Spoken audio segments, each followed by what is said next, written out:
días. Vamos a dar inicio a la presente sesión de la materia de Derecho Constitucional. En esta sesión síncrona coordinada para esta fecha, eh, dando la bienvenida a los estimados participantes que están presentes. Eh, Hoy vamos a continuar con el desarrollo de una parte también muy importante de este derecho, como lo es el derecho constitucional. Y pues como tal vamos a seguir hoy con el contenido programático. Bienvenido, estimado Rolando, bienvenida Grady. Eh, bueno, vamos hoy a continuar con lo que es referido a la forma de Estado. Iniciando de esta unidad de lo que es la forma de Estado, vamos a iniciar con una definición de lo que es Estado. Este concepto siempre ha sido un poco discutido, por ello vamos a limitarnos a enunciar algunos, que algunos tratadistas y doctrinarios han dado sobre lo que es el Estado. Por ejemplo, un doctrinario que es Adolfo Posada dice que esta es una organización social que está constituida en un territorio propio, con una fuerza para mantenerse en él e imponer dentro de él un poder supremo de ordenación y de imperio. Este poder ejercido por aquel elemento social que en cada momento asume la mayor fuerza política. Y para otros doctrinarios, como lo es Capitán, este dice que el Estado es un grupo de individuos establecidos sobre un territorio determinado y sujetos a una autoridad de un mismo gobierno. Y como habíamos adelantado, el punto de partida y de esa primera etapa del Estado venezolano lo constituyó ese movimiento del 19 de abril de 1810. Aquí, aunque no se había proclamado la República formalmente, sino hasta el 5 de julio de 1811, que es la firma del Acta de la Independencia, pues el gobierno sufrió en Caracas una serie de medidas que estaban encaminadas hacia lo que era la libertad política. Eh, como prueba de esa autoridad, tenemos las instituciones que iban en contra de lo que era la autoridad española, la no aceptación de los enviados del usurpador Bonaparte en ese momento, la convocatoria de elecciones de diputados, la eliminación del tributo indígena, el envío de comisionados diplomáticos de los Estados Unidos y de Norteamérica, y la organización de una administración y un ejército propio. Como consecuencia de ello, pues también Venezuela proclamó su independencia de España y delimitó su territorio, como ya lo habíamos nombrado. Y es allí cuando sí se empieza a formar todos estos elementos que a la larga provocaron el inicio del Estado venezolano, formalmente. Entonces, al definir el Estado como un grupo de personas que conviven en un territorio bajo un régimen jurídico, destacamos sus tres elementos: población, territorio y su ordenamiento o sistema jurídico, que vamos a ir analizando. En primer lugar, el territorio como un elemento esencial del Estado. Ocupa dentro del campo de nuestra disciplina jurídica un tema de estudio muy especial en cuanto a que este no solo sirve de asiento a una masa poblacional que presentan rasgos evidentemente de unidad y lo definen de una manera particular, y en donde convergen una pluralidad de situaciones sociales y políticas que forman parte de los asuntos y fines que deben ser atendidos por instituciones del Estado, sino que adicionalmente también el territorio ha de ser considerado como ese ámbito espacial dentro del cual el Estado ejerce su soberanía. Y conceptualizando el territorio, sería ese ámbito geográfico del Estado en el cual se aplica su régimen jurídico. Y es así, por ejemplo, que la relación de los países limítrofes con la República Bolivariana de Venezuela, por ejemplo, así como con Brasil y con Colombia, una vez pasada la frontera, pues hacia ellos la persona pasará evidentemente al régimen legal que ellos, o cada uno de ellos dispone. Entonces, el territorio se puede clasificar como un componente básico territorial y componentes básicos territoriales. El componente básico territorial no lo define el artículo 10 de la Constitución, que establece que ese territorio es el que le correspondía a la Capitanía General de Venezuela antes de la transformación política iniciada en esa fecha de independencia, en ese primer paso que fue la firma del acta del 19 de abril de 1810, con las respectivas modificaciones que resultaran de los tratados celebrados válidamente por la República. Este fue el territorio sobre el cual se ejercía toda la autoridad de ese gobierno colonial, cuando declaramos la independencia. Ahora, el otro componente del territorio son esos complementarios territoriales. Estos serían el mar territorial, que es una faja marina que es paralela a la costa. La extensión de esta faja pues es objeto de discusión, pero pues siempre hay acuerdos en la ONU. Luego conseguimos la zona marítima contigua, que la misma es paralela al mar territorial y se extiende por 3 millas náuticas. Su propósito es el de vigilancia y policía marítima. El espacio aéreo pues forma parte del territorio venezolano hacia arriba ilimitadamente. La plataforma continental es esa extensión del territorio por debajo de la superficie marina hasta los 200 metros de profundidad, y el territorio flotante, que son las naves y aeronaves venezolanas, en este caso aplica también el criterio, es un criterio internacional para todos los espacios internacionales, y es en estos espacios cuando no existen un acuerdo, un tratado, pues en esos espacios se llevarán de conformidad con las leyes del país, en este caso de Venezuela. La Constitución de 1999 incorpora cambios importantes sobre este elemento del Estado. Y es que le agregó un mayor alcance conceptual con respecto a lo que pactaba la anterior Constitución, la Constitución del 61. Y es que, en efecto, este nuevo texto constitucional adoptó la expresión de espacio geográfico, que indudablemente tiene un contenido más amplio para sustituir la del territorio, que simplemente se expresaba en la derogada Constitución. Y ese espacio geográfico alude a los espacios, todos estos espacios son espacios continentales, insulares y marítimos, quedando el territorio como componente de los primeros. Es decir, en que en la Constitución de 1999 utiliza en la parte final del artículo 10 de la Constitución de la República Bolivariana de Venezuela la expresión con las modificaciones resultantes de los tratados o laudos arbitrales no viciados de nulidad. Aquí hay una fundamental diferencia con la Constitución derogada, ya que ella eh, me establecía que la palabra de los tratados y laudos arbitrales celebrados válidamente, mientras que pues, la del 99 utiliza la expresión no viciada de nulidad.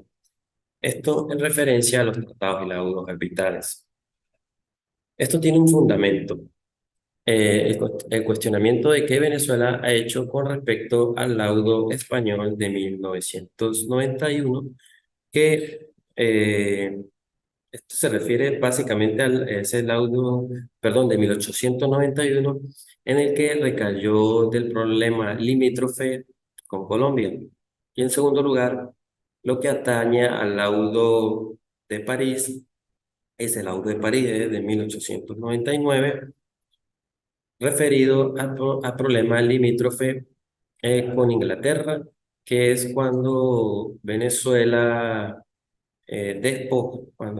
fue despojada de ese espacio situado, ese territorio situado al margen izquierdo del río Esequibo, y que es esa famosa zona de reclamación que hoy en día pues está muy en boga de todos porque está otra vez en discusión y en definición ese territorio. Ahora, este elemento territorial tiene unos principios que están plasmados en la Constitución. En primer lugar, pues, el principio de soberanía, ya, ya que la soberanía de la República está o se ejercerá en todos los espacios terrestres, marinos, aéreos de la República. También se aplicará un principio de dominio público en todos los subsuelos y costas marinas y todos los espacios del territorio, ya que todas estas zonas y todos estos espacios son de dominio público, por tanto, son inalienables e imprescriptibles. No podrán ser vendidos, traspasados o cedidos, y mucho menos podrán ser perdidas o adquiridas como un derecho a través del paso del tiempo. Ahora, ese principio de inalienabilidad, o sea, que son inalienables, está consagrado igualmente en la Constitución, ya que el territorio jamás podrá ser cedido, traspasado, arrendado, ni en forma alguna enajenado, ni aun en forma temporal o parcialmente, ni dado a otros estados, ni a otros sujetos de interés, de otros sujetos de derecho internacional, podrán tampoco ser vendidos. Bueno, al respecto, haciendo un poco de comparación con lo que es la Constitución ecuatoriana vigente, que es la del 2008, ¿sí?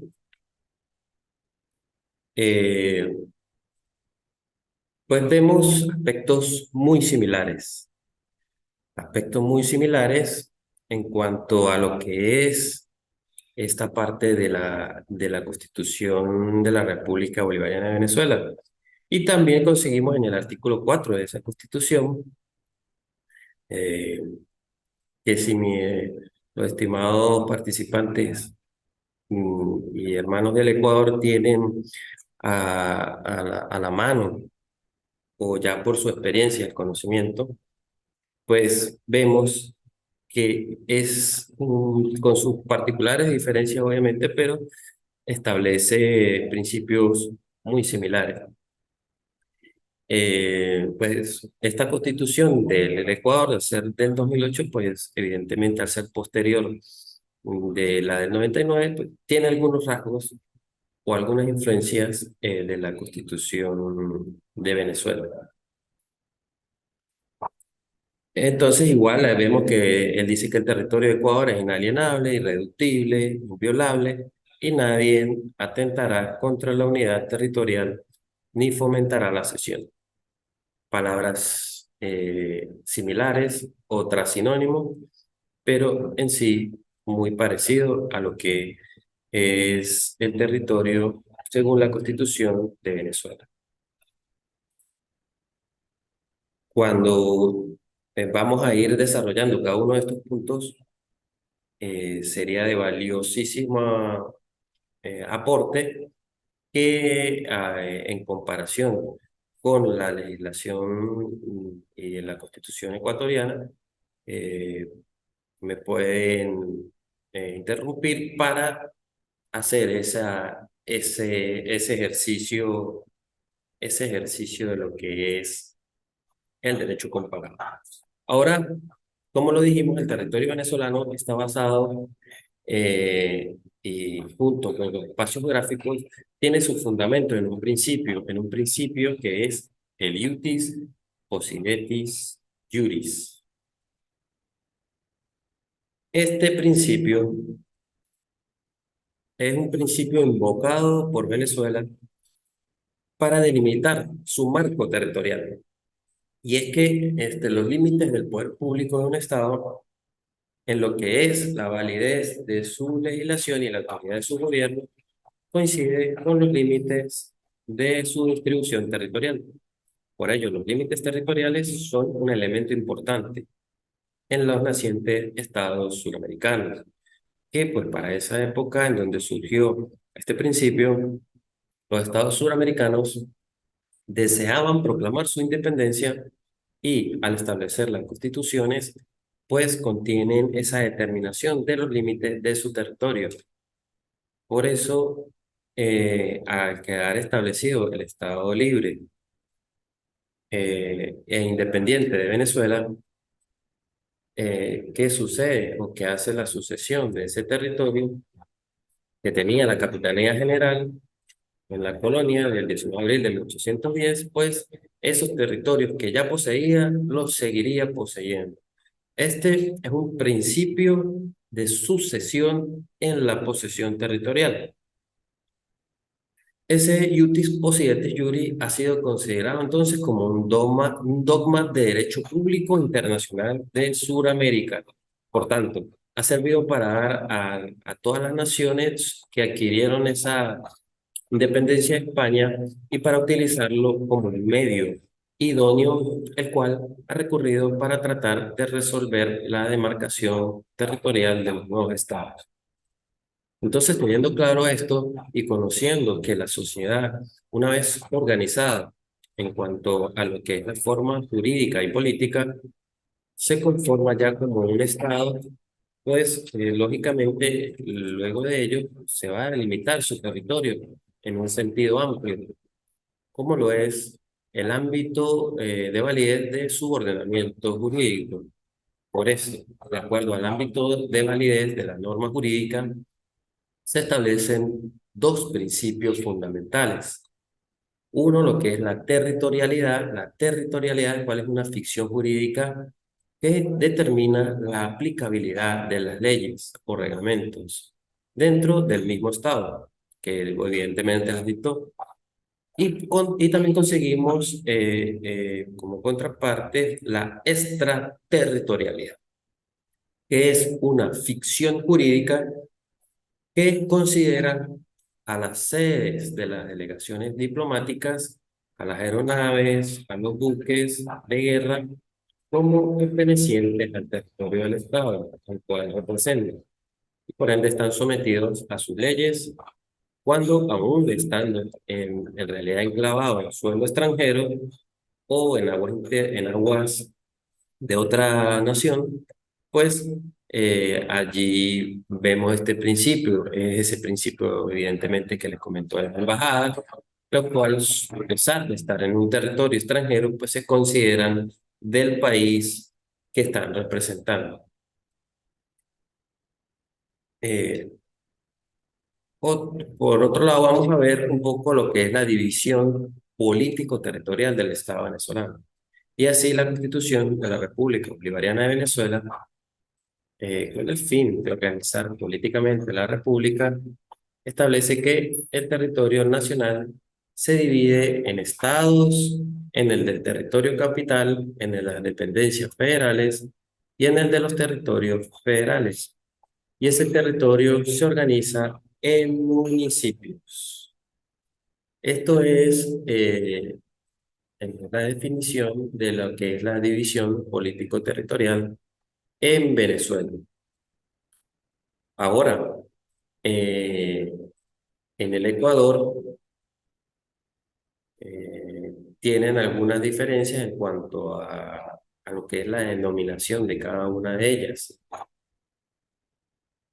Por ejemplo, entonces acá a nivel nacional, pues, evidentemente tendremos representantes del Poder Ejecutivo, el presidente de la República. similar a la Constitución, como lo establece la Constitución del Ecuador. Ahora, en cuanto a lo que es el,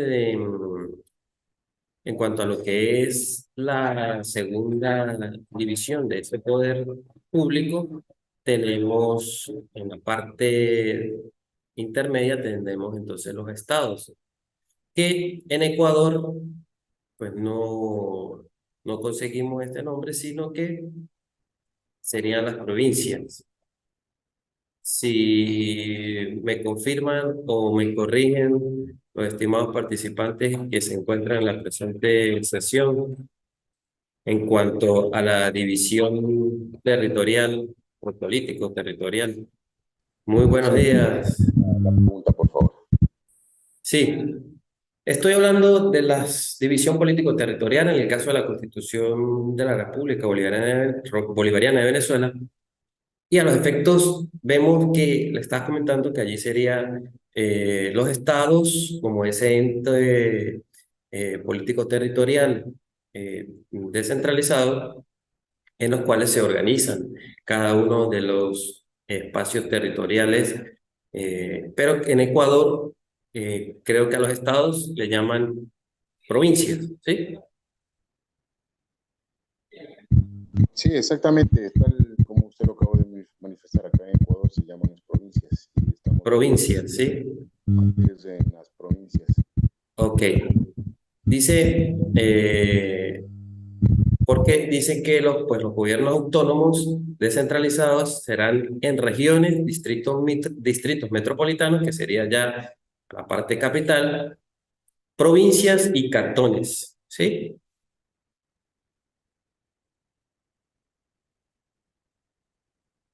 Esto, en la oportunidad que lo vayamos viendo, sería muy importante que tengamos, o en la medida de lo posible, tengamos la Constitución a la mano, a los efectos de ir mirando, analizando, comparando, haciendo alguna distinción y ejerciendo esa labor de derecho comparado. Entonces, pues les decía que en la parte de la división político-territorial, pues tiene alguna divergencia en cuanto a nombres, pero en sí, pues es muy similar.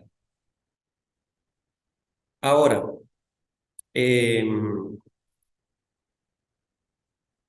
a la otra diferencia, para luego entrar más allá, es que esas dependencias federales, dentro de la última división del poder nacional, acá lo llamamos municipios. No sé si en este caso los municipios en Ecuador se les conocería como cantones, Sí, acá está dividido, como dice usted hace un como, momento. como Tienes cantones, cantones. parroquias. Ok. Bueno, entonces es para que vayamos, yo les voy a hablar les voy a ir hablando de esa división en cuanto a lo que aparece en la Constitución vigente en Venezuela, para que pues ustedes de repente no se sientan en ese tema un poco perdidos de qué le estoy hablando y tratemos de asimilar a esa figura político-territorial. Entonces, pues esas últimas dependencias federales, perdón, esos últimos territorios federales se organizan en lo que son los municipios como parte de esos estados. Esos municipios son parte de los estados. Imagino que esos cantones, pues igual son parte de las provincias en el Ecuador. Entonces, esto acá en Venezuela será regulado por una ley en la que se garantice la autonomía de los mismos como o basados en esos principios de federalismo en los que está la Constitución. Entonces, en cuanto a esas dependencias federales, son las islas marítimas no integradas en el territorio, así como otras islas que se forman o aparezcan en el mar territorial o en el que cubra la plataforma continental. En su régimen de administración están señalados expresamente en la ley Y para eso, pues, hay una ley que es un decreto con rango, valor y fuerza de ley orgánica de dependencias federales del año 2011. La Constitución, dentro de esa división político-territorial, pues nos establece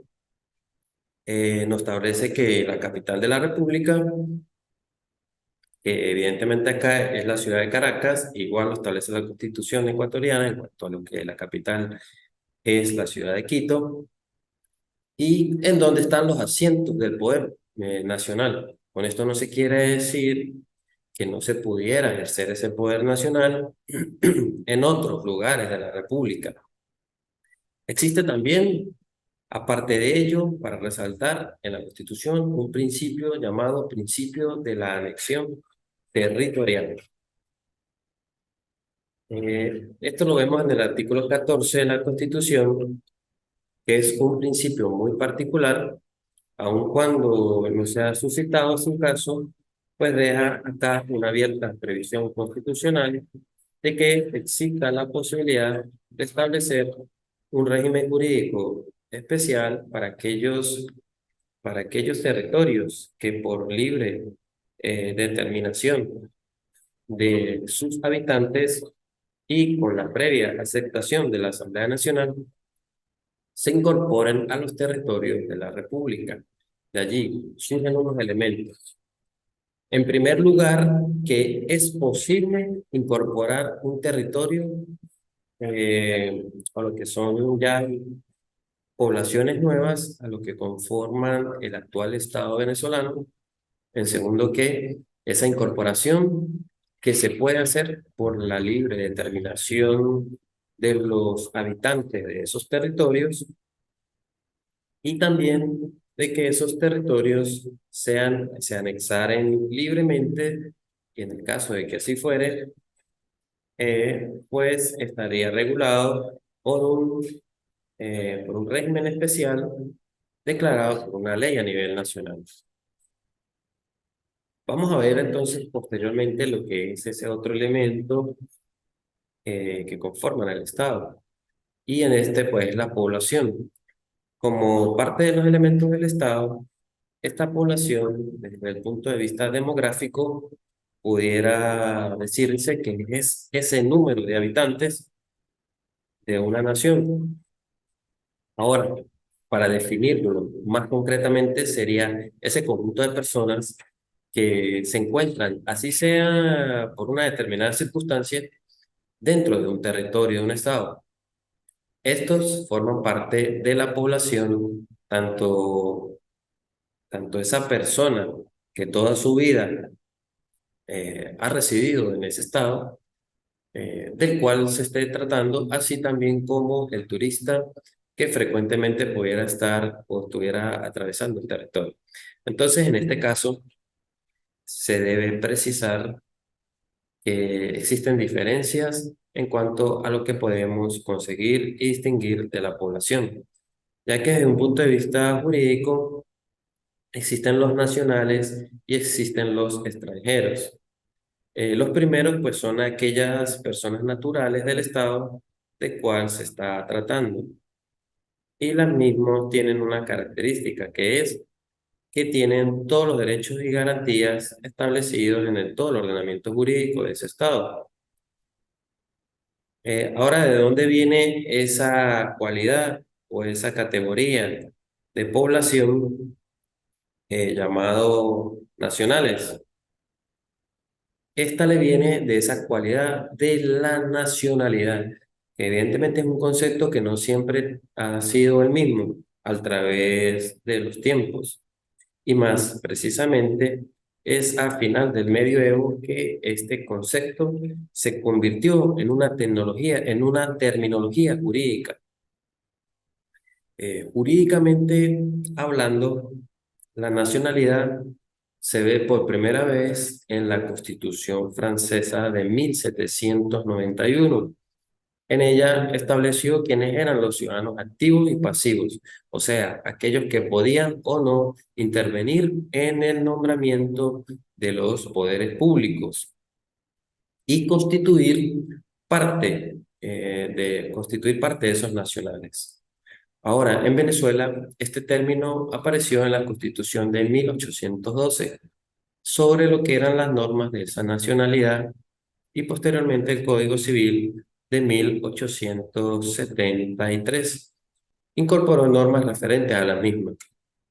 Pero con la reforma del Código Civil de 1942, la nacionalidad pasó a ser exclusivo de regulación del derecho constitucional.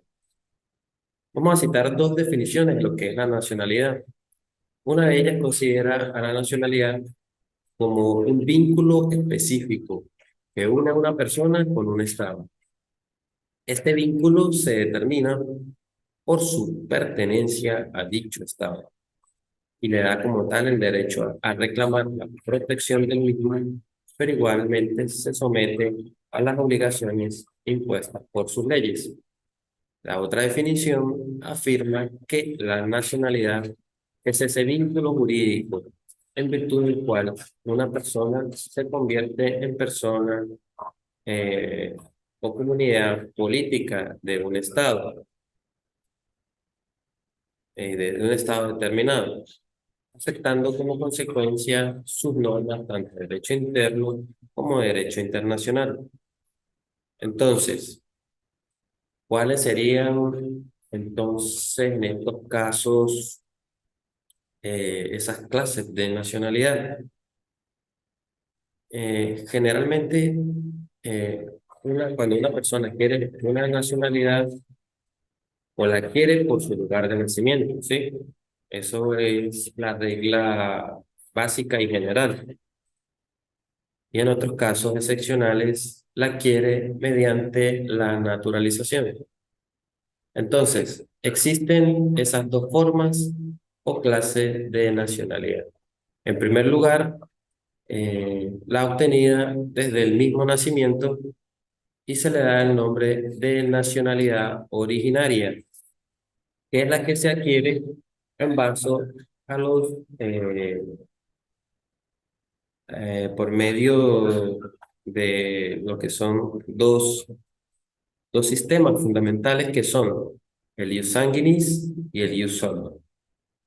El ius sanguinis es esa figura ordinaria de mucha vigencia, pues es en el caso,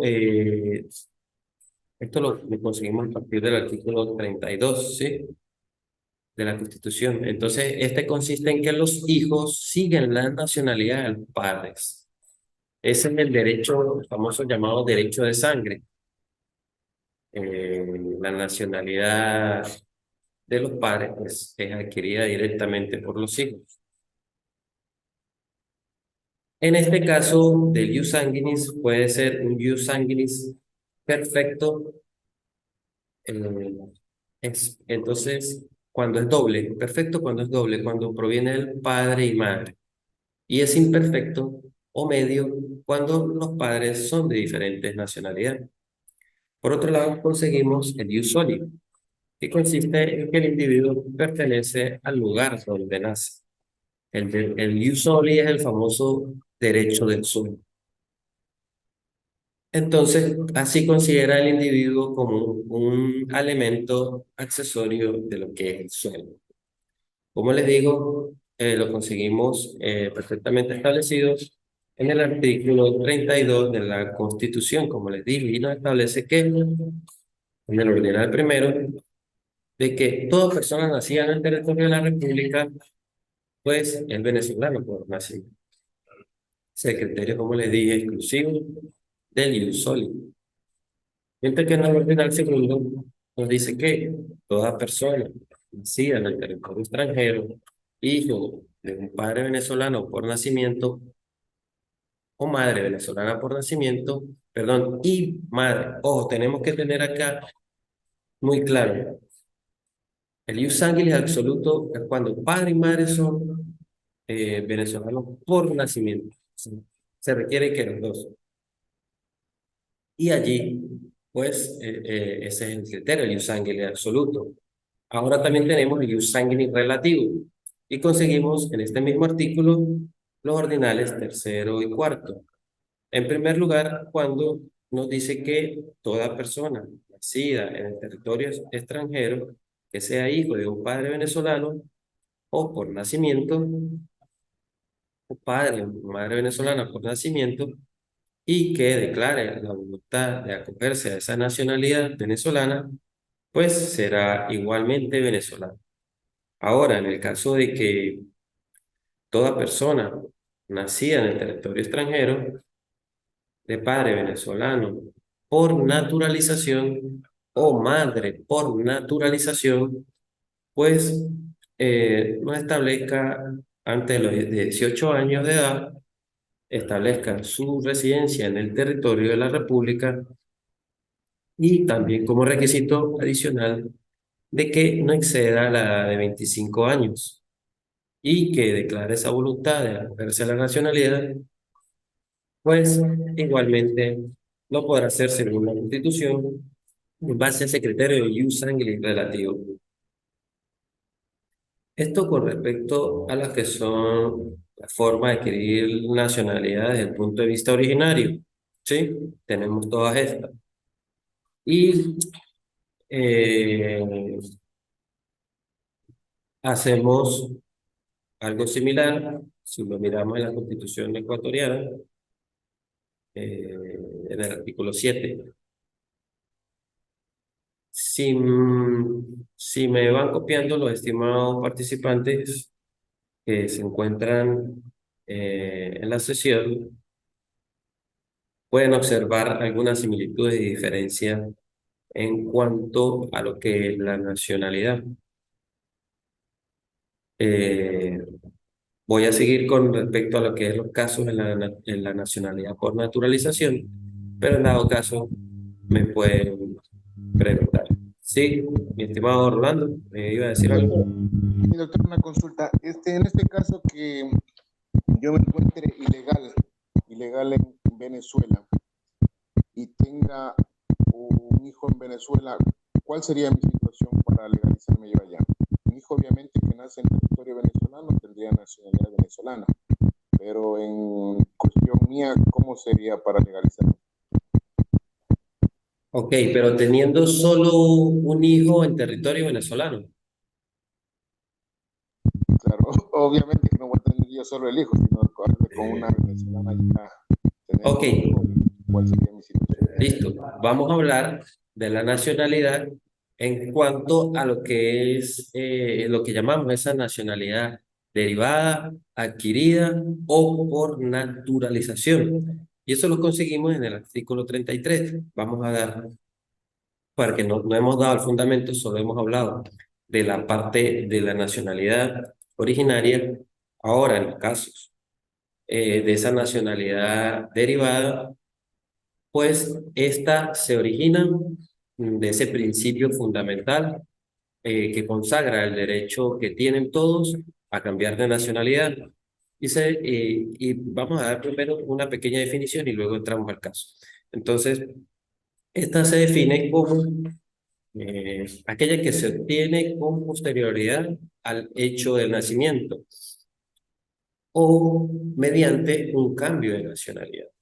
En estos casos de nacionalidad venezolana derivada, conseguimos en el artículo 33 de la Constitución los casos en los cuales se pudiera presentar. En primer lugar, de esta derivada conseguimos lo que sería por medio de una carta de naturaleza. Y es que existen casos, y el específico caso que nos establece el Ordinal 1 de la Constitución del 33 es que los extranjeros que obtengan una carta de naturaleza deberán tener un domicilio en Venezuela con una residencia ininterrumpida de por lo menos 10 años. Inmediatamente a esa a esa fecha de la solicitud, de esa intención de querer ser venezolano. Entonces, ese es el primero. Me establece como requisito que los extranjeros que quieran y obtengan en primera instancia esa carta de intención de ser venezolano, pues deben estar por lo menos 10 años en el territorio de la República. Ese es el primero de los casos. Ahora, esto en general, pero hay una excepción porque nuestra Constitución establece una facilidad especial en cuanto a ese tiempo de la Carta de Naturaleza. Y esto es cuando ocurre que la nacionalidad originaria de la persona sea de España, de Portugal, de Italia, también de países latinoamericanos y del Caribe. Y en estos casos, el tiempo se reduce a 5 años para ese tipo de casos especiales. Este es el primero de los casos. Ahora, vemos otro caso. El segundo de los casos es en cuanto cuando existe el matrimonio y la naturalización. Entonces, en esos casos, los extranjeros que contraigan matrimonio con venezolanas y desde que se declare esa voluntad de ser venezolano y cuando haya transcurrido por lo menos 5 años a partir de esa fecha del matrimonio, pues podrán optar a la nacionalidad. Creo que ese es el caso que me plantea el estimado participante de Rolando. Y el último de los casos, para cerrar y luego comentamos, es cuando existe, cuando existe una minoría de edad y quieran ser naturalizados. En este caso, los extranjeros que sean menores de edad, para la fecha en que se naturalizan los padres o, o la fecha en que cualquiera de los padres que ejerza la patria potestad sobre ese menor, y siempre que ellos declaren la voluntad de ser venezolanos antes de cumplir 21 años, antes de cumplir 21 años de edad y que hayan residido en Venezuela de forma ininterrumpida durante 5 años anteriores a esa intención eh, de naturalizarse, esa declaración de querer ser venezolano. Entonces allí nos habla de esa otra posibilidad de poder naturalizarse eh, o adquirir la nacionalidad por esta vía de naturalización, que es una forma derivada de adquirir la misma. Entonces, esas son las tres posibilidades en cuanto a la naturalización para forma de adquirir la nacionalización. No sé si me quedó claro esa parte, mi estimado participante. Sí, le agradezco mucho, mi doctor. Sí, me quedó claro. Muy amable. Sí, entonces creo que el caso que me estaba planteando aplicaría al segundo caso, ¿verdad? Que es en el caso de que un extranjero se case o contraiga nupcias con una natural venezolana. ¿Sí? Sería ese caso. O en el caso de los hijos, pues ya como está el ordinal tercero.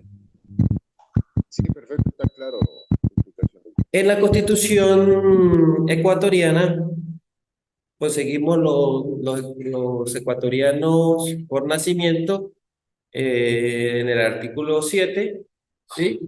Que también establece el primer ordinal, ¿no? El mismo criterio del ius soli, pues las personas nacidas en el Ecuador, luego las personas nacidas en el extranjero, de madre o padre nacidos en el Ecuador, y con sus descendientes hasta el tercer grado de consanguinidad. Aquí me limita un poco el tema de hasta qué grado de consanguinidad, hasta qué lado de ese lazo pudiera ser, y las personas pertenecientes a comunidades, pueblos o nacionalidades reconocidas por el Ecuador con presencia en la zona de frontera. Sus diferencias, pero básicamente estos criterios de ius sanguinis y ius soli, pues son bastante universales. E igualmente, en el artículo 8 vemos los casos de naturalización. Vemos 5 casos, da un poco más de posibilidades en cuanto al tema de naturalizarse y adquirir esa nacionalidad de forma derivada. Ahora, continuando un poco en cuanto a lo que es una figura que nos establece la Constitución de la República Bolivariana de Venezuela de 1999, vemos lo que es la pérdida de nacionalidad. Y nuestra Constitución vigente establece un principio absoluto en cuanto a que los venezolanos por nacimiento no podrán ser privados de su nacionalidad. Mientras que en el caso de existir una nacionalidad venezolana, pero derivada, es decir, por naturalización, pues el artículo 35 nos dice que en estos casos solo pueden ser revocados esa nacionalidad mediante una sentencia judicial y que obviamente esté de acuerdo a los parámetros de la ley. Luego, en ese siguiente artículo, es decir, el 36, nos aclara que los venezolanos pudieran renunciar a su nacionalidad y que quien renuncia a esa nacionalidad por nacimiento pudiera, en esos casos, recuperar esa nacionalidad venezolana si se domicilia en el territorio de la República por un lapso no menor de 2 años y, por supuesto, manifiesta su voluntad de hacerlo. Los venezolanos por naturalización, por contraparte, que hubiesen renunciado a esa nacionalidad venezolana, pues podrán recuperarla cumpliendo nuevamente los requisitos establecidos en ese artículo 33, que ya hablamos de esas tres formas de adquirir la nacionalidad derivada. Entonces, existe la figura de renuncia y recuperación en ambos casos, por naturalización o originaria o por nacimiento. Eh, Luego de esto, y ya que sabemos un poco lo que es la nacionalidad, pues vamos a compararlo y diferenciarlo en estos casos con lo que sería la ciudadanía y entre nacionalidad y ciudadanía. Ya que estos términos en muchas ocasiones se suele hablar como si fuera un idéntico, como un sinónimo, con mucha variedad. Esos conceptos, entonces, para distinguirlo, podemos decir que esa nacionalidad significaría lo que es la introducción de la persona a la sociedad civil, o también el vínculo jurídico y político que liga a una persona con la sociedad civil. Esto por contraparte a la ciudadanía, que sería esa introducción de una persona a la sociedad político-jurídico organizada, es decir, al llamado Estado. En estos casos, pues los ciudadanos serían titulares de derechos políticos. Ahora, la nacionalidad como tal sería un hecho, mientras que la ciudadanía es un derecho. Esa ciudadanía es una condición que adquieren los nacionales, bien sea por nacimiento o por naturalización, mediante el cumplimiento de los requisitos previamente ya comentados. Entonces, ese concepto de nacional se estructura sobre la sociedad civil. Una sociedad civil ya configurada y compuesta por esos elementos constitutivos en que lo denominamos, donde lo denominemos nación, en donde la ciudadanía, pues, en sí es una figura, es un concepto que se estructura en cuanto a en cuanto o en referencia a la denominación de un Estado nacional soberano. Por eso, la ciudadanía siempre va a implicar la referencia o el concepto de lo que es esa idea del Estado, mientras la nacionalidad implica la existencia de una sociedad civil con caracteres de nación, pero sin ninguna condición política, concluyendo entonces que la nacionalidad es ese género, mientras que la ciudadanía es la especie. Por eso diríamos que todo ciudadano es nacional, pero no todo nacional debería ser ciudadano. Entonces estamos hablando de estos conceptos y debemos la palabra extranjero. Entonces, extranjero como tal, tenemos que definirlo Y en principio diríamos que el extranjero, pues es aquella persona que se encuentra transitoria o permanentemente en un país cuya nacionalidad no posee. Ahora, según la ley, el extranjero o extranjera serían cualquier persona que no sea nacional de la República Bolivariana de Venezuela. Esto es nuestro caso. Ahora, debemos dejar claro que en el caso de los extranjeros que hayan cumplido con los trámites para adquirir esa naturalización, pues en ningún momento lo podemos catalogar como extranjero. Ahora, por más lógico que parezca esta explicación,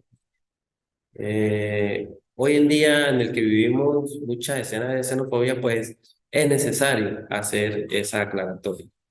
Ahora, en el caso de los extranjeros que se encuentren en el territorio de la República, igualmente tienen unos deberes y unos derechos. En cuanto a lo que son los deberes, pues tienen las mismas obligaciones de cumplirse y ajustarse a las normas y al ordenamiento jurídico vigente de la República. Y esta misma Constitución le reconoce unos derechos fundamentales por su propio derecho de persona humana, por el profundo contenido social de la Constitución Bolivariana de Venezuela. En estos casos, la misma Constitución ha tenido algunos ejemplos, como lo conseguimos en el artículo 64, en el que nos abre la posibilidad de que los extranjeros pudieran votar, pudieran ejercer su derecho al voto para en el caso de algunos comicios electorales, eh, unas elecciones municipales, parroquiales o estadales, cuando ellos hayan cumplido 18 años de edad y que tengan más de 10 años de residencia en el país. Y así, evidentemente, pudieran tener algunas limitaciones, pero la Constitución me da esta posibilidad. Todo esto se da porque el reconocimiento a los extranjeros es tan así que ellos mismos tienen el derecho a acceder a una cédula de extranjería para quien tenga la residencia en el país. Así, de esta forma, pues gozan de un principio fundamental como lo es la identidad y la identificación. eh, y eh, esa identificación pues la da el Estado venezolano y reconocido en la Constitución. Igualmente, como otro de los ejemplos, pudiéramos colocar el hecho del respeto que se hace de los derechos laborales de los extranjeros y que estén en la República y que en el momento de que quieran cobrar sus acreencias laborales, pues el Estado les reconoce esos derechos igual a similar a lo que son los naturales venezolanos. Esto, esto por una parte y a grandes modos lo que establece la Constitución. En cuanto a la Constitución ecuatoriana, pues estuve revisando que si se quiere, hay una parte muy específica en donde me habla de que todos los extranjeros gozan de los derechos que si están en el territorio ecuatoriano, gozan de los derechos similares a los de los naturales de Ecuador. Si me llego a equivocar en cuanto a la legislación comparada, con mucho gusto me pueden interrumpir. Ahora, vamos a seguir hablando de lo que son las formas del Estado. Eh, Cuando hablamos de la forma que reviste un Estado, hacemos referencia a esos principios en base a los cuales pues se organizan y disponen sus elementos constitutivos, es decir, haciendo referencia a esa población, a ese territorio, al poder político o a su ordenamiento jurídico. Ahora, considerado desde un punto de vista estrictamente jurídico, ese principio según el cual se determina lo que es la forma del Estado, deriva de una estructura interna y de cómo se forma ese poder político, bien sea un poder que tenga un título único o que este poder se encuentre disperso entre varios titulares en su ejercicio. En los casos cuando se halla el poder concentrado en un solo centro de emanación de decisiones políticas y administrativas, o que la soberanía que se ejerce directamente por un solo ente y allí esté asociado o concentrado todo el conglomerado social y que esté asentado sobre un mismo y único espacio territorial, pues en ese caso nos encontramos ante un Estado simple o unitario. Por contraparte, cuando la soberanía no es ejercida constante y uniformemente sobre todo el territorio nacional, sino que más bien su ejercicio se encuentra fraccionado en diversos entes y tienen una situación jurídico-político que están al mismo nivel dentro del Estado y que adicionalmente tienen una autonomía para disponer y manejar los asuntos de su competencia, así como el ejercicio de ciertas funciones, pues en ese caso nos encontramos frente a lo que es un Estado compuesto o uniones de Estado. Ahora, en el primero de esos casos, como lo es el Estado unitario, ese o esa forma de Estado se presenta bajo dos formas. En primer lugar, como pudiera ser un Estado unitario centralizado. Allí el poder político estatal es absoluto. No hay espacio para la existencia de organismos o intermediación entre el ciudadano y el Estado. Así existe una unidad de mando supremo, una unidad legislativa y una unidad de la administración de justicia.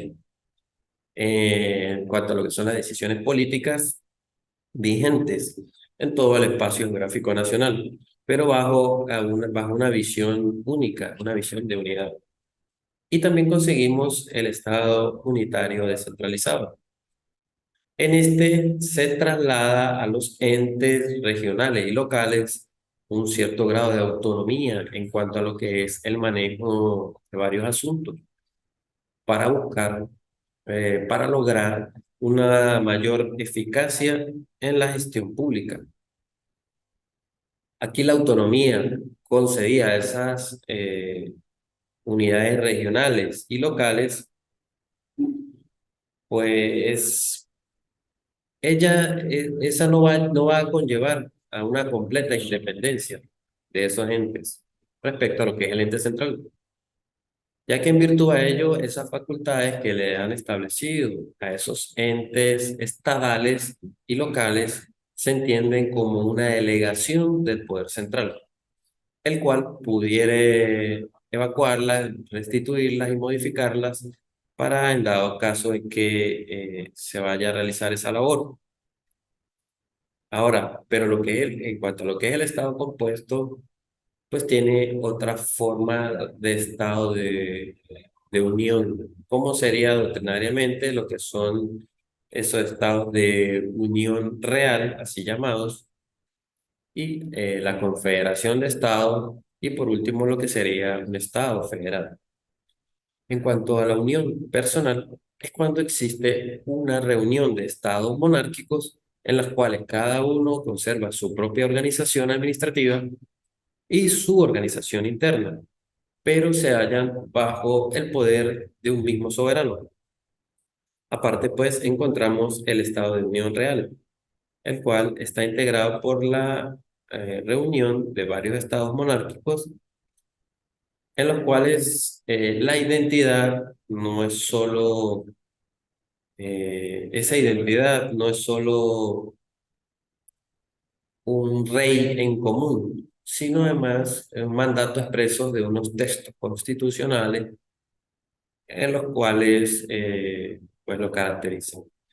También conseguimos la Confederación de Estados.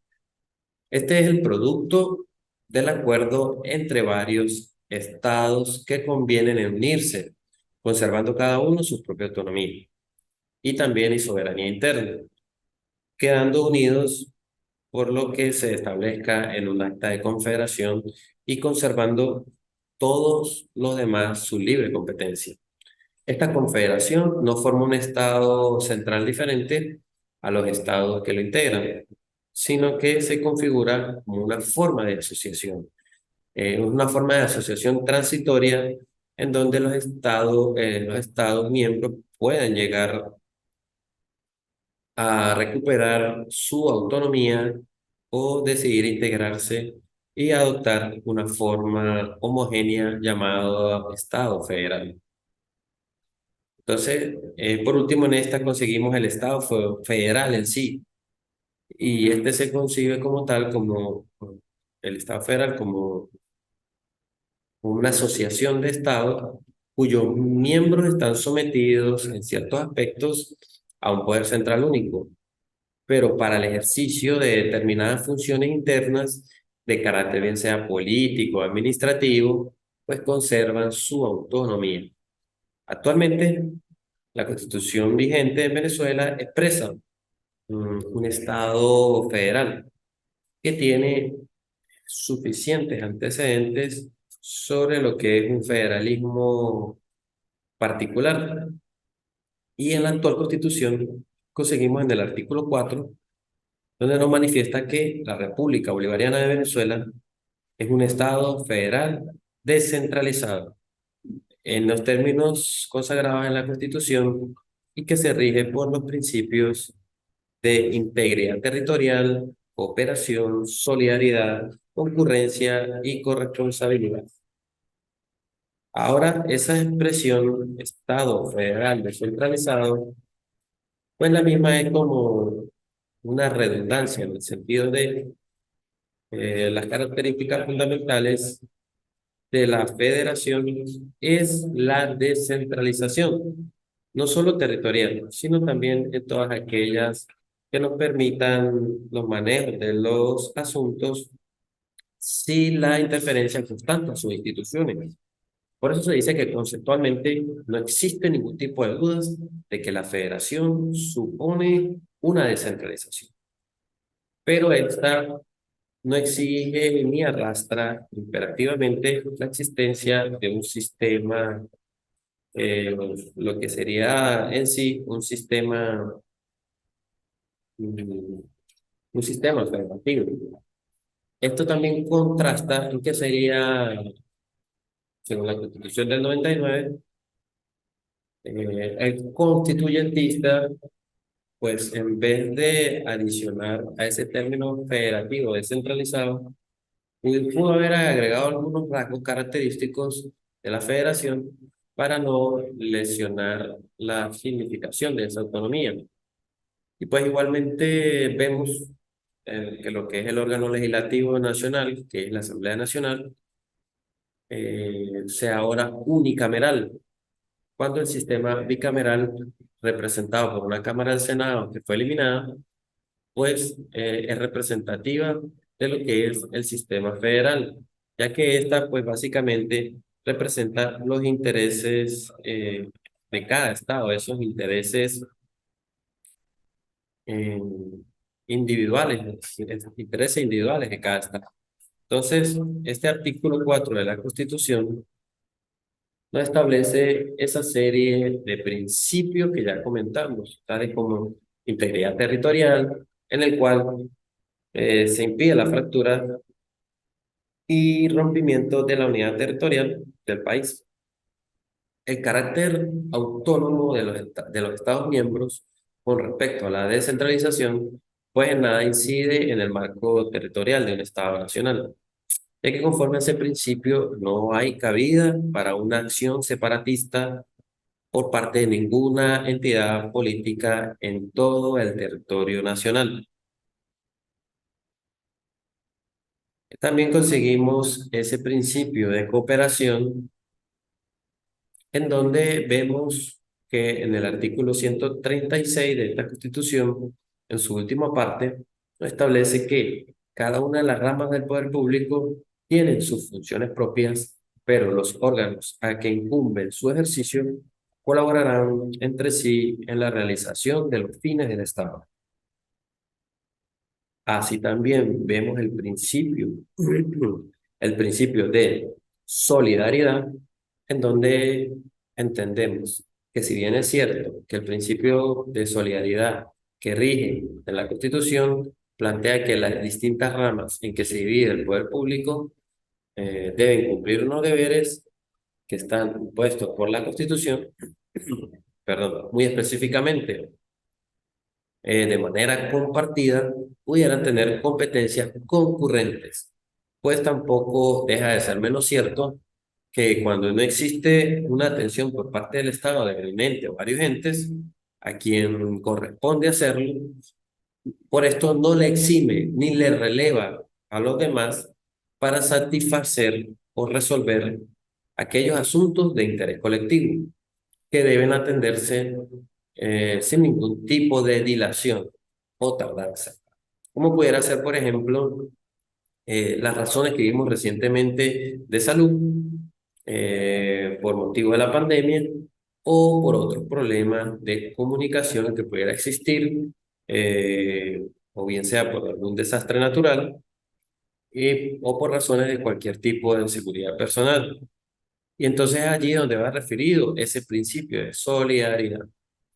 Y por último, dentro de estos principios que establece el artículo 4 conseguimos los de concurrencia y corresponsabilidad. Estos están estrechamente ligados a los principios ya nombrados anteriormente, por cuanto existen razones de colaboración que debe existir entre los distintos órganos para el logro de los fines del Estado y la solidaridad que se establece entre los entes encargados para colocar en funcionamiento a todo el aparato del Estado. Entonces surgen sin lugar a dudas corresponsabilidad en las acciones tomadas o en las que se dejaron de tomar sin existir una justificación. Es allí donde pudiéramos establecerlo a lo que es el derecho penal en la parte de acción y omisión. Entonces, en la Constitución vigente en Venezuela se establece como un Estado democrático y social. Ahora, antes de entrar a ello, para no pasar por alto, para hacer un poco de en la parte del Estado federal descentralizado, la Constitución del Ecuador nos dice que este es un Estado constitucional de derecho y justicia social, democrático, soberano, independiente, unitario, intercultural, plurinacional y laico, y se organiza en la forma de república y se gobierna de manera descentralizada. Eh, Similar, con algunas otras características, pero muy similar a lo establecido, omitiendo sí esa parte de Venezuela en la que de una vez establece que un Estado federal, por su parte el Estado ecuatoriano solo me hace mención a la descentralización, al Estado descentralizado, que como lo explicamos, algo que acá redunda. Entonces, Eh, esto en cuanto a lo que es este tema de descentralización. Ahora, ya como leímos ese artículo 1 comparándolo con la Constitución de la República del Ecuador, pues acá vamos a hablar de esa Constitución donde nos dice que el Estado venezolano se constituye en un Estado democrático y social de derecho y de justicia. Así lo conseguimos en el artículo 2 de la Constitución de la República Bolivariana de Venezuela de 1999, en donde se le da al Estado un papel especial y novedoso al mismo tiempo, para configurarlo dentro de la categoría de Estado social, que corresponde a una tendencia del constitucionalismo contemporáneo. Este referido artículo nos dice que Venezuela se constituye en un Estado democrático, social de derecho y de justicia que propugna como valores superiores de su ordenamiento jurídico y de su actuación, entre ellos la vida, la libertad, la justicia, la igualdad, la solidaridad, la democracia, la responsabilidad social y en general la preeminencia de los derechos humanos, así como la ética y el pluralismo político. Estos conceptos vienen muy de lo que es el derecho comparado. En este caso, la Asamblea Nacional Constituyente imprimió al Estado venezolano esa experiencia del derecho comparado, como lo hay figuras similares, como lo hay en España, en el artículo 1 de esa Constitución del 78, también el artículo 1 de la Constitución colombiana establece el Estado social, y en el caso de la Constitución ecuatoriana, como lo leímos en ese artículo 1 como un Estado de justicia social. Ahora vemos que en esta Constitución ese primer carácter democrático que vemos en el artículo 2, donde básicamente se apoya en considerar que el ejercicio de la soberanía va a las vías directas y que el medio a través del cual se alcanza la armonización de lo que es la parte político-social de la nación, pues se irá a través de los procesos democráticos.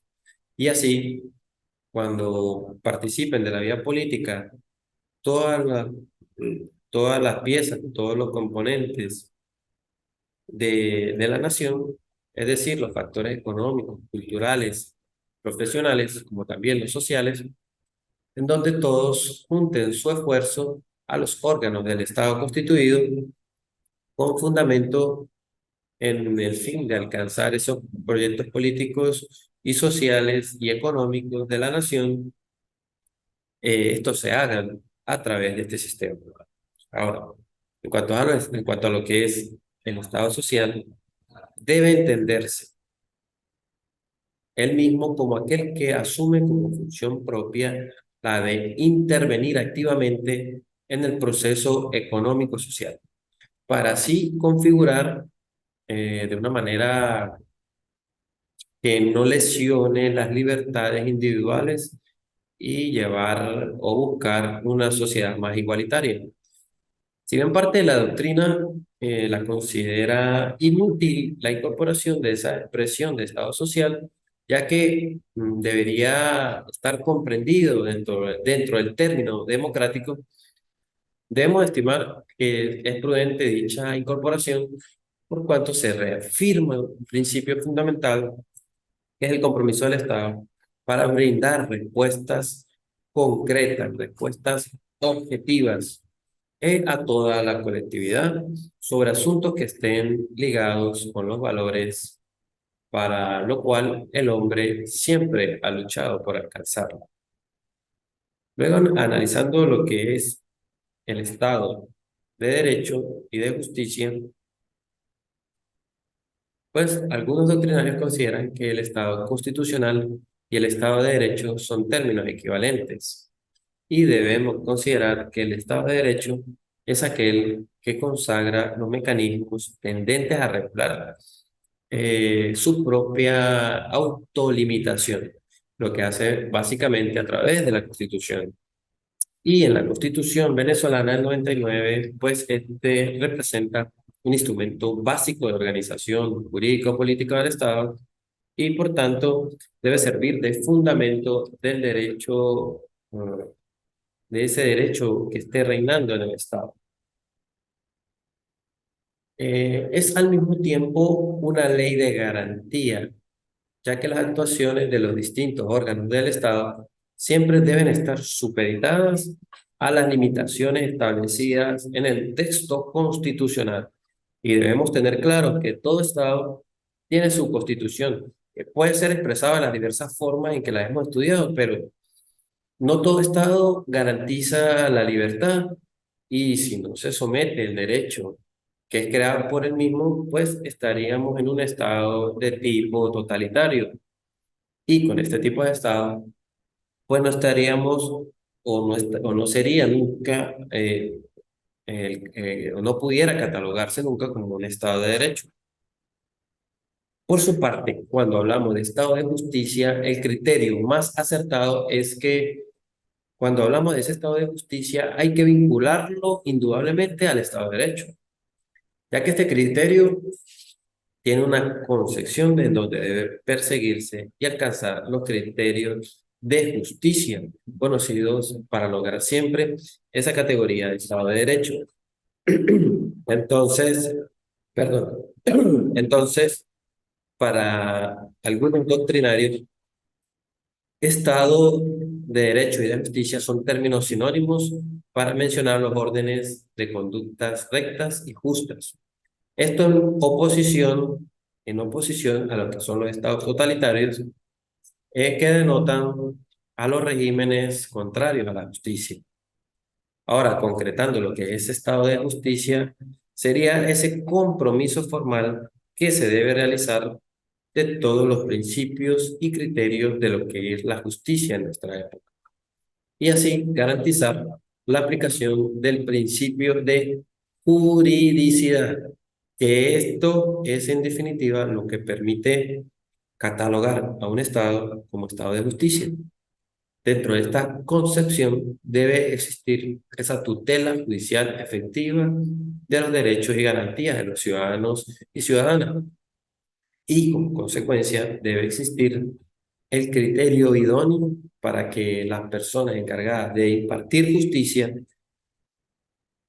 y quienes tomen o quienes estén encargadas de tomar esa decisión en el Poder Judicial estén guiados por el criterio de la imparcialidad o imparcialidad, eh, y, e independencia de los jueces, a fin de que el Estado y todo el aparato judicial sea adecuado para garantizar la efectividad del verdadero principio de justicia. Además de ello, para que sea oportuna y con apego a los valores morales, para así alcanzar el verdadero fin que impone o que lleva la directriz la Constitución. Ahora, como hemos hablado del Estado federal, indudablemente esto nos lleva a la descentralización. Este ha sido un tema que en los últimos años ha ocupado bastante estudio y atención, con mira a lo que es lograr una mayor eficiencia y operatividad funcional en todas las instituciones, básicamente del Estado. Y existe una tendencia remarcada en cuanto a la descentralización que se observa en América Latina, ya que ella va obedeciendo a evidentes cambios de democratización y modernización de la administración pública. Entonces, en términos generales, la descentralización significa traspasar competencias funcionales de un poder central hacia otros órganos o hacia otros entes. Y así debemos analizar si esa transferencia de competencia se hace a un ente con personalidad jurídica, y allí, si esto ocurre, pues evidentemente estaremos a un caso de descentralización. Ahora, si la transferencia de competencia se hace a un ente que no tiene una personalidad jurídica, pues en estos casos, o a quien o que únicamente le van a traspasar una competencia en el área administrativa, pues tenemos una desconcentración. Allí la diferencia entre estos conceptos. Existe entonces una descentralización administrativa que es referida a un sistema de transferencia de funciones de gestión para una mejor organización de la administración pública. Y existe descentralización política cuando la existencia en circunscripciones territoriales de Estado o de entes políticos menores se da esa transferencia, pero con esa personalidad jurídica suficiente para tener un órgano legislativo propio y el que pueda dictar su propia legislación, de tener facultad suficiente de organizar sus propios obligaciones o sus propias órganos de la región, Y de ahí entonces que en la organización federal o cuasi federal, como ocurre en Venezuela, el término autonomía ha de utilizarse para referirnos a la descentralización política. Y como consecuencia de estos conceptos, tenemos, eh, lo- eh, tenemos una de las figuras como lo es el Estado, concebidas constitucionalmente como entidades autónomas e iguales en lo político y con personalidad jurídica plena, y que quedan obligados a mantener la independencia y soberanía e integridad nacional, así como a cumplir y hacer cumplir la Constitución y las leyes. Los estados tienen evidentemente unas competencias exclusivas y el- antes de pasar y haciendo un poco de comparación, pues, de lo que es la descentralización y la autonomía que pudiera eh, pasarse en la Constitución de la República del Ecuador, vemos como deberes primordiales del Estado en el artículo 3 numeral por ordinal, numeral sexto, eh, la promoción del desarrollo equitativo mediante el fortalecimiento del proceso de autonomía y descentralización. Ello por ir haciendo unas pequeñas comparaciones al respecto.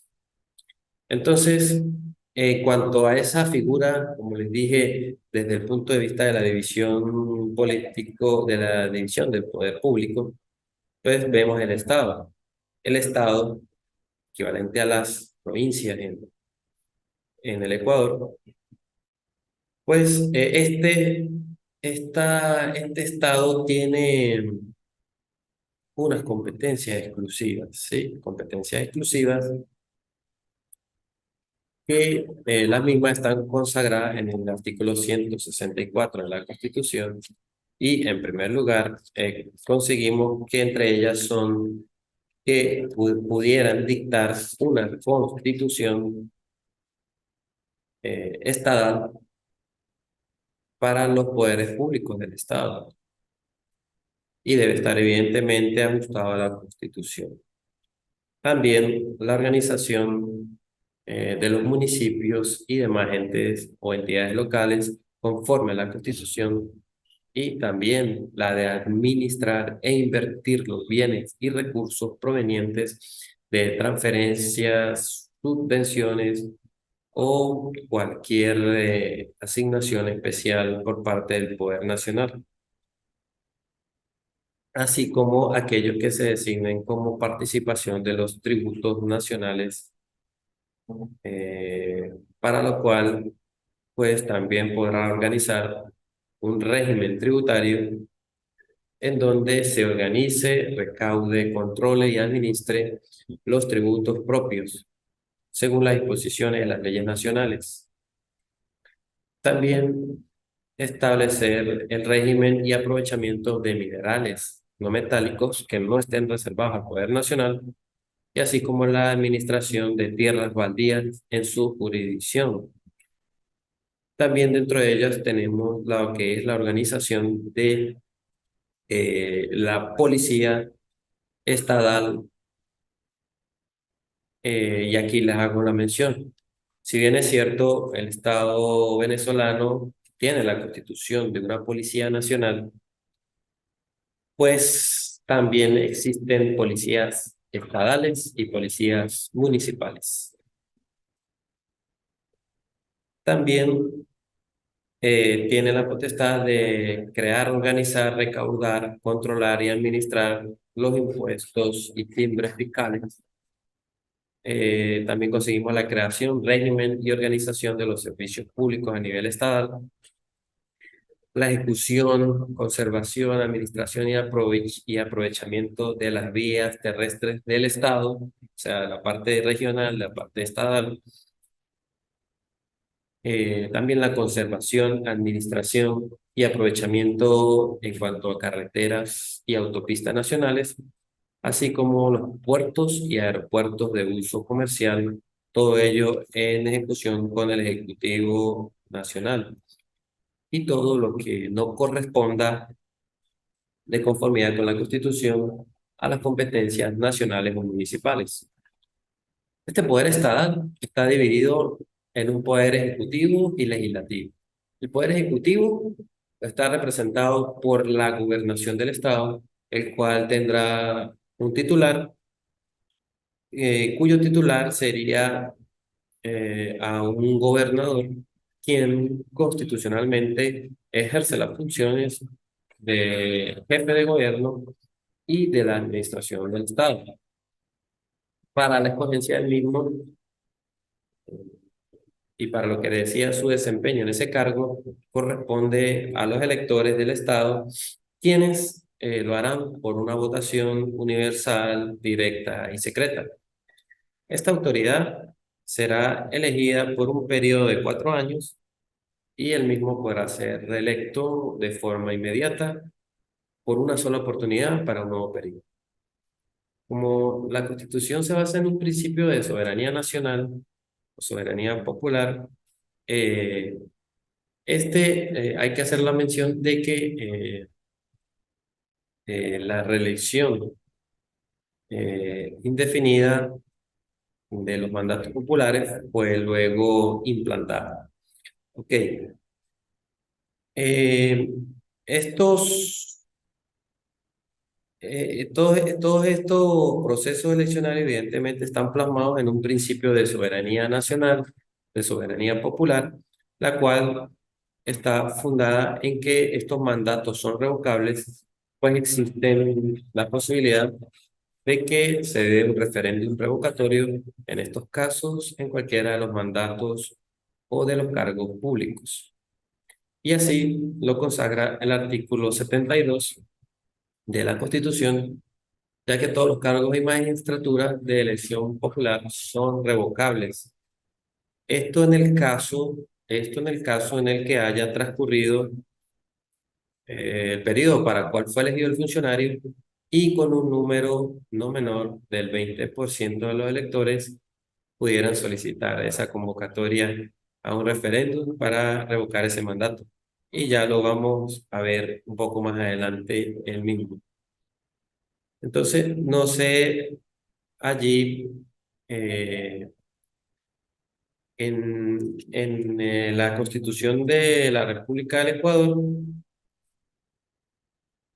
no sé si mis estimados conocen la aplicación de estos referendos. Eh, un referéndum, en este caso hablamos de revocatorio. Entonces, continuando, conseguimos en la Constitución una figura o institución de coordinación y planificación, que son bastante novedosas. Ellas son el Consejo Federal de Gobierno y el Consejo de Planificación y Coordinación de Políticas Públicas. En la composición del Consejo Federal de Gobierno se contempla que los gobernadores forman parte de ese cuerpo colegiado y que es el encargado de planificar y coordinar políticas y acciones para el desarrollo del proceso de descentralización y lo que es la transferencia de competencias del poder nacional a los estados y a los municipios, evidentemente, mientras que un consejo de planificación que existe, este coordina las políticas públicas, coordina y planifica unas políticas públicas previsto en el artículo 166 de la Constitución y nos dice que se crea para fusionar, para, eh,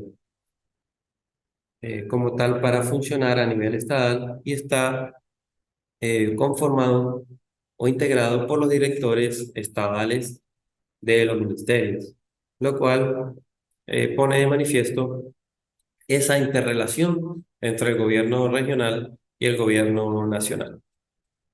En el caso del gobernador como representante del Poder Ejecutivo a nivel estatal, pues la Constitución nos establece que los mismos están obligados a rendir anualmente y de forma pública su gestión en todo lo que es o sus cuentas ante las gestiones ante el Contralor del Estado.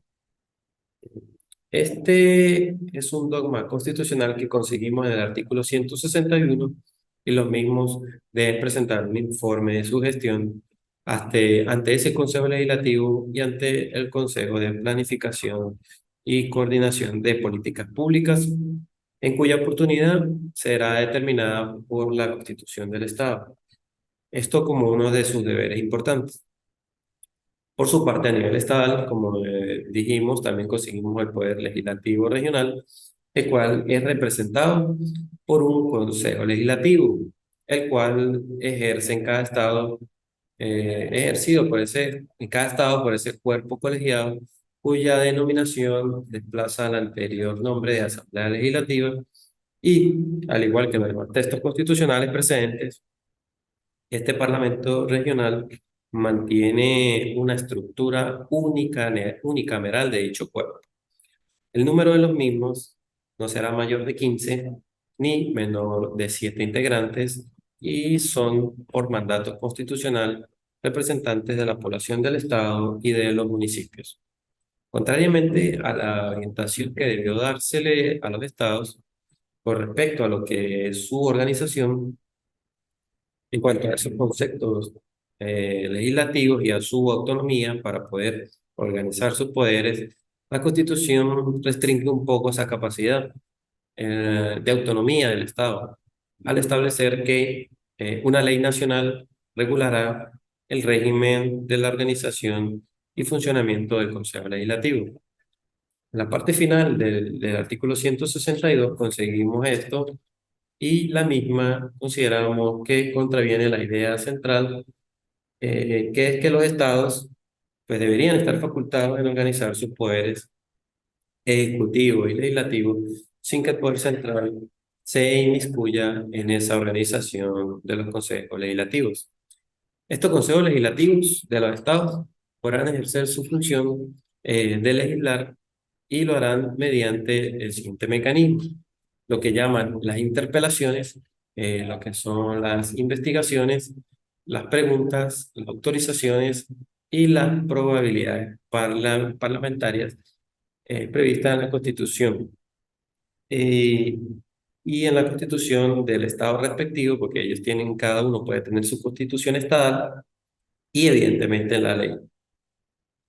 Ahora, en estos casos, las respectivas comisiones podrán realizar investigaciones que juzguen convenientes en la materia de su competencia, de conformidad con el reglamento de interior y debate.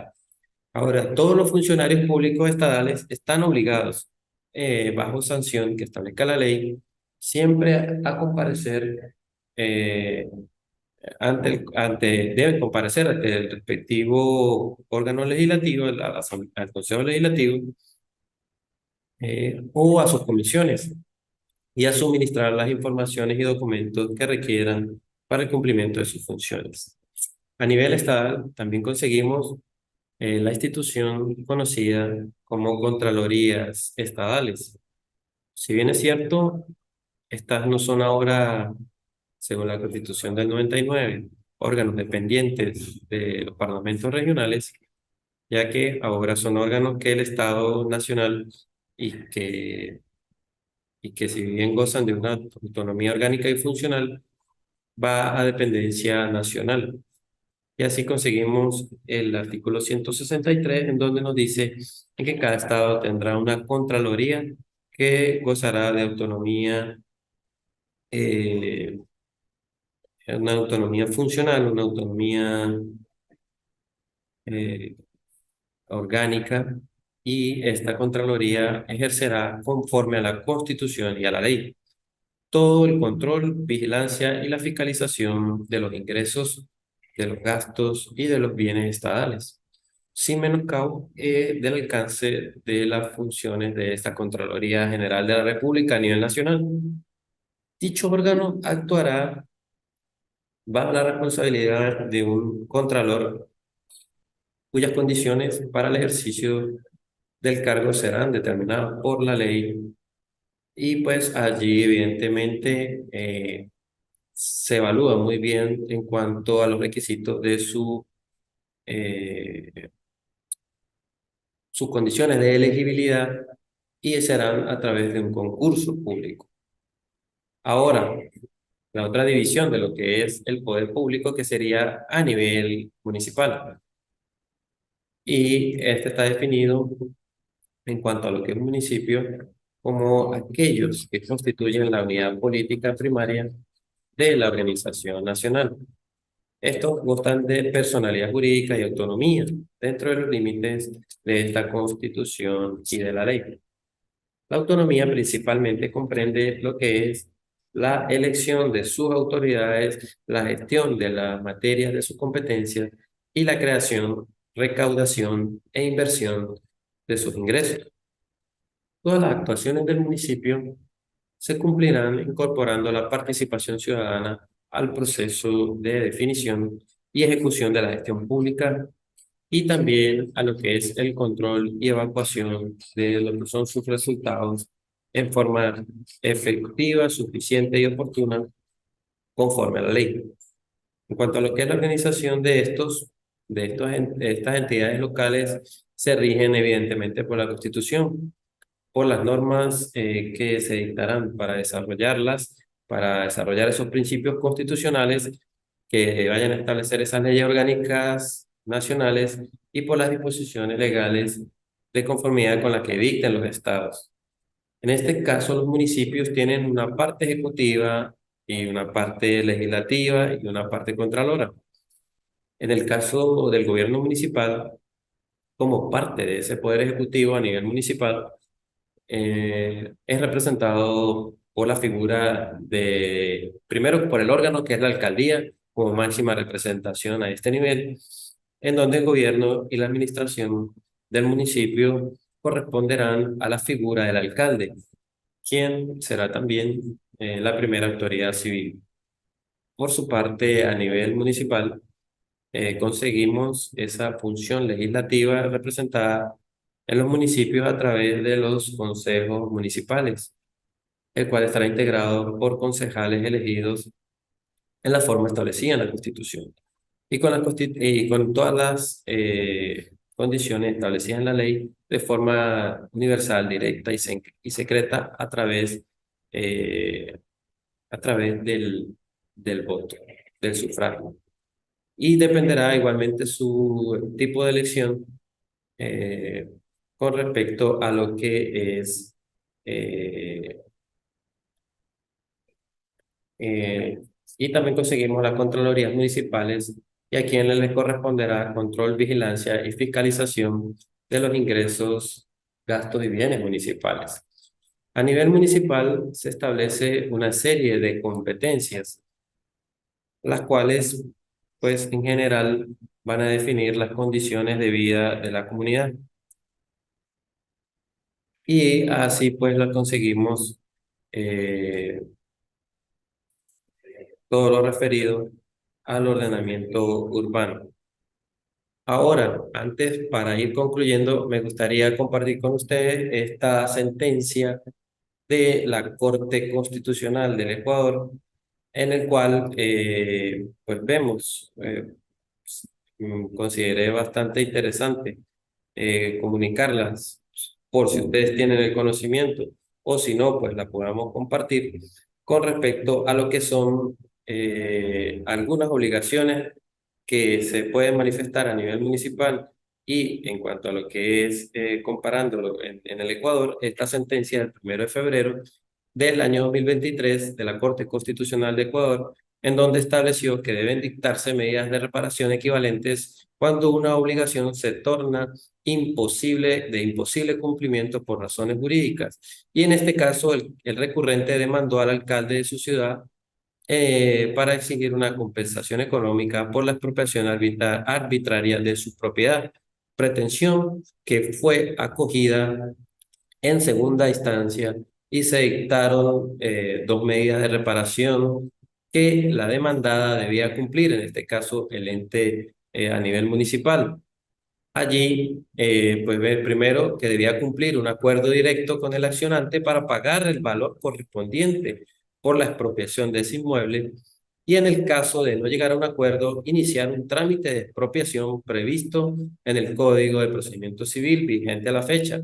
La Corte Constitucional del Ecuador, como máxima instancia en la Corte Nacional, equivalente a la Sala Constitucional en Venezuela, pues señaló que la demandada inició 2 veces el juicio de expropiación según el Código de Procedimiento Civil, pero debido al cambio de normativa procesal, las demandas fueron rechazadas por falta de competencia.